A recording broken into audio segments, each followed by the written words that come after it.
तो भाई लोग नमस्कार। इस वीडियो में हम लोग बात करेंगे विप्रो के स्टॉक के बारे में। और बात करने का रीज़न ये है कि भाई जिस वक्त मैं इस वीडियो को रिकॉर्ड कर रहा हूँ विप्रो 185 रुपया मतलब ब्रदर 185 रुपीज़ 50 पैसा का बिक रहा है। एंड मैं अचानक से हिंदी बोलते बोलते इंग्लिश क्यों बोला नंबर को। हमारे एक तो व्यूअर है जिन्होंने मेरे से रिक्वेस्ट किया था कि भाई आप नंबर को हमेशा इंग्लिश में बोला करें क्योंकि उनको हिंदी नंबर समझ में नहीं आ रहा। तो इतना तो मैं कर ही सकता हूँ।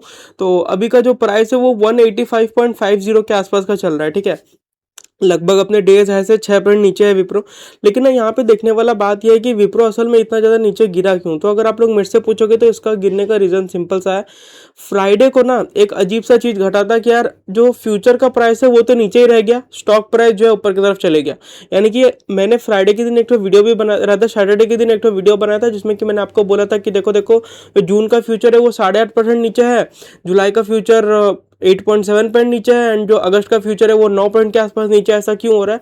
तो उसमें मैंने आपको बोला था कि एट दी एंड होगा क्या, फ्यूचर को बढ़ के स्टॉक प्राइस तक जाना पड़ेगा या स्टॉक प्राइस को गिर के फ्यूचर तक आना पड़ेगा। Otherwise Black Scholes model lift होता है वो डिस्टर्ब हो जाएगा, फिर वहाँ पे बड़ा आर्बिट्राज बन जाएगा। तो मामला थोड़ा गड़बड़ा जाता है। समझ पा रहे बात को? तो आज के दिन हुआ क्या, फ्राइडे को ना बहुत सारे लोगों को शायद से सेल करना था, लेकिन क्योंकि कुछ लोग जो है इस कंफ्यूजन में रहते हैं कि भाई अगर हम लोग रिकॉर्ड डेट के दिन सेल कर देंगे तो शायद से बायबैक में अप्लाई नहीं कर पाएंगे। तो उन लोगों ने शायद से रिकॉर्ड डेट के दिन सेल नहीं किया होगा एंड आज के दिन सेल कर दिया, जिसकी वजह से जो मंदी है वो 6 पॉइंट के आसपास का यहाँ पे बन गया।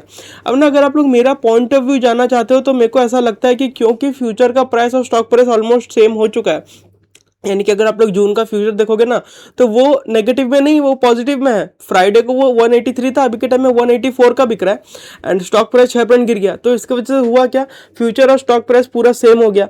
तो यहाँ पे अब मामला क्या होगा, मेरे को लगता है कि यहाँ से डाउन साइड इसमें लिमिटेड है। अब अगर स्टॉक ऊपर की तरफ बढ़ा तो फ्यूचर को अपने साथ लेके बढ़ेगा क्योंकि वो गैप खत्म हो गया। समझ रहे हो? अब ना इसमें दो चीज बन सकता है कि यार एक तो ये हो सकता है कि बायबैक में कुछ लोग, बहुत सारे लोग अप्लाई करेंगे ही नहीं, स्टॉक बेच के निकल गए, वो लोग डर गए आईटी से और बायबैक में अप्लाई नहीं करेंगे। लेकिन ये अनलाइकली है क्योंकि जो विप्रो में पीछे हल्का बहुत पॉजिटिविटी था एंड फ्यूचर का प्राइस और स्टॉक प्राइस के बीच में जो इतना बड़ा गैप था वो गैप था ही इसलिए क्योंकि बायबैक इन लाइन था। समझ पा रहे बात को? तो वो गैप खत्म हो गया। तो आज के दिन अगर किसी लोगों ने सेल किया होगा तो उन लोग को अगर बायबैक में अप्लाई करना होगा तो वापस से वो लोग परचेज भी करेंगे क्योंकि 5-6-10 दिन के अंदर अंदर बायबैक का अप्लाई डेट्स आ जाएगा। समझ रहे हो? तो उन लोग को बायबैक में अप्लाई करने के लिए फिर से परचेज करना पड़ेगा, जिसकी वजह से वो लोग बाइंग करेंगे। बाइंग करेंगे तो स्टॉक ऊपर की तरफ चलेगा। तो मेरे को लगता है कि घबराने वाला इतना ज़्यादा कोई बात है नहीं। एंड 178 के जब तक नीचे नहीं जाता तब तक तो वैसे भी कोई प्रॉब्लम नहीं है अगर आप प्लेन वैनिला कैश में काम कर रहे हो। एंड ऑब्वियसली अगर हमने आपको बहुत सारा जो लर्निंग दिया था F&O के रिगार्डिंग, उसको अगर आप लोगों ने फॉलो किया होगा अपने वेल्थ एडवाइजर से बात करके, तो आपके लिए तो जो ब्रेक इवन है वो 169 के आसपास चले गया होगा। अगर मैं अपना पर्सनल बात करूं तो F&O का गेंस मिला के जो मेरा ब्रेक इवन है वो 157-158 के आसपास जा चुका है क्योंकि मैंने बहुत हैवी काम किया था F&O में। समझ रहे हो? तो उस हिसाब से आपको देखना चाहिए। एंड इसमें कोई घबराने वाला बात मेरे को लगता नहीं है जब तक स्टॉक 178 के ऊपर है। ठीक है, अब ना इसमें 2-3 चीज़ होगा। मान लो कि बायबैक में अप्लाई करने के पहले ही या फिर अप्लाई करने के बाद भी जिस दिन, मतलब ऑब्वियसली जब बायबैक में अप्लाई करते हो शेयर्स क्रेडिट 1-2 दिन के बाद होता है। ठीक है, मतलब इस टाइम फ्रेम में मान लो कि स्टॉक अगर 178 के नीचे हो जाता है एंड आपके पास स्टॉक्स अभी भी पड़े हैं, ठीक है, तो क्या घबराने वाला बात है? अगर आप लोग मेरे से पूछोगे तो घबराने वाला बात फिर भी नहीं है। रीजन बीइंग विप्रो का डिविडेंड फिर 6-6.5% के आसपास का हो जाएगा, 0.1।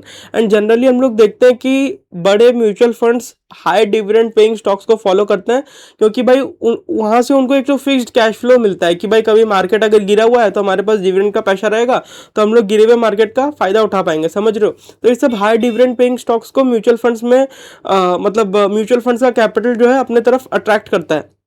इधर आप ये भी बोल सकते हो कि म्यूचुअल फंड अपना कैपिटल जो है ऐसे बड़े हाई डिविडेंड पेइंग स्टॉक्स में डालना प्रेफर करते हैं। 2-3 लाख करोड़ का मार्केट कैप है जैसे कि विप्रो का, तो ये भी अच्छा खासा म्यूचुअल फंड मनी अपनी तरफ अट्रैक्ट करेगा। समझ रहे हो? ये फर्स्ट पॉइंट था। और दूसरा पॉइंट, बायबैक के बाद असल में होता क्या है, जो भी फ्री फ्लोट शेयर्स रहता है ना उनका सप्लाई कम होता है। अगर फ्री फ्लोट शेयर्स का रदर सप्लाई कम होगा एंड डिमांड उतना ही रहेगा तो स्टॉक को ऊपर की तरफ चलना चाहिए, है कि नहीं? तो डिमांड सप्लाई का इक्वेशन, जैसे कि मान लो कि बाजार में नींबू का क्वांटिटी कम है लेकिन डिमांड बहुत ज़्यादा है तो नींबू का रेट बढ़ जाता है। तो वही चीज़ होता है स्टॉक्स में भी। एंड बायबैक में क्या होता है ना, वैसे अगर आप देखोगे तो विप्रो का जो फ्री फ्लोट है बहुत कम है, क्योंकि बेसिकली 73% के आसपास स्टेक्स प्रमोटर्स के पास है। एंड पब्लिक के पास अगर आप देखोगे तो FIS DIS को हटाने के बाद मात्र 10% स्टेक्स है। तो उस 10% में भी लगभग 2250 करोड़ का माल जो है कंपनी हमसे ले जाएगी। तो उसके हिसाब से आप देख लो कि कितना बड़ा लिक्विडिटी में क्रंच आएगा, जिसकी वजह से स्टॉक को ऊपर की तरफ चलना चाहिए। तो बहुत सारे फैक्टर्स ऐसे हैं जो कि विप्रो को ऊपर की तरफ पुश करने का ट्राई करेंगे। एक तो डिविडेंड है, एक तो ये है, एंड ऊपर से मतलब दूसरा डिविडेंड वाला तो बता दिया, दूसरा वाला ये था कि सप्लाई कम हो जाएगा, डिमांड अगर उतना ही रहेगा तो स्टॉक बढ़ेगा। एंड तीसरा IT हद से ज़्यादा अंडर वैल्यूड है। एंड मैं आपको जैसे कि क्या बोला था TCS वाले वीडियो में कि कोई भी चीज़ ऐसे वाटरफॉल के जैसे शेयर बाजार में गिरता नहीं है, वो गिरेगा फिर बढ़ेगा, फिर गिरेगा फिर बढ़ेगा। समझ रहे बात को? दो हिसाब से देखना चाहिए। तो ये सब बहुत सारे फैक्टर्स है जो कि मेरे को लगता है कि विप्रो को ऊपर की तरफ पुश करेंगे। एंड जब तक आप बायबैक में अप्लाई नहीं करते हो तब तक तो यार घबराने वाला कोई बात है ही नहीं, क्योंकि आपका ब्रेक इवन तो 178 के आसपास बन रहा है।